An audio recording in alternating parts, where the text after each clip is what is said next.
I'd like us to look at attitudes and our responses to God. We're going to see this in Matthew chapter 21, verse 28 to 32. Following this very passage, Jesus brings out two attitudes. Created April 17, 2020, we are an assembly of Christians and without a care of our different denominations came together with the sole purpose of rebuilding our world by word of scripture. We are the Our World Group. Jesus brings out our responses. He brings it in the light of explaining about a man who had two sons. And these very sons, he sent the first to go and take care of the field. This very first refused. But after some deep meditation, realized that this very assignment that the father has given to him is for his own good and for the good of the family. Then he decided to go and take care of the field. The father also assigned the second son. The second son agreed that he will go and take care of the field, but he never went.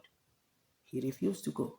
And Jesus brings it out to his disciples that which of these attitudes do you want to adopt? Which of these is correct? And they said the first son. Here, Christ wants us to understand that even though with our imperfect faith, which sometimes may want to argue in the light of decision making, we do not want to do the will of God at times.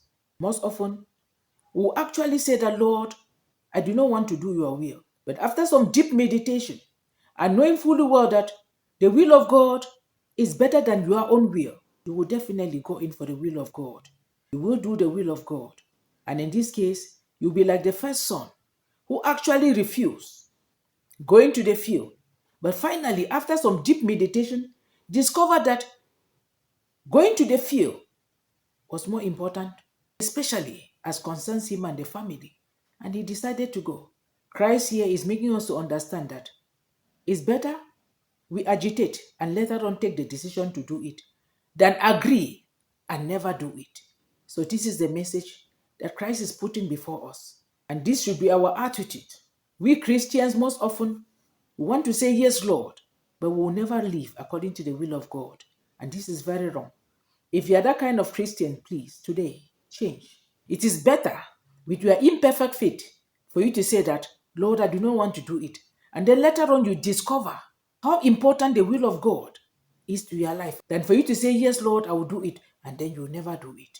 So we should adopt this response of always doing the will of God.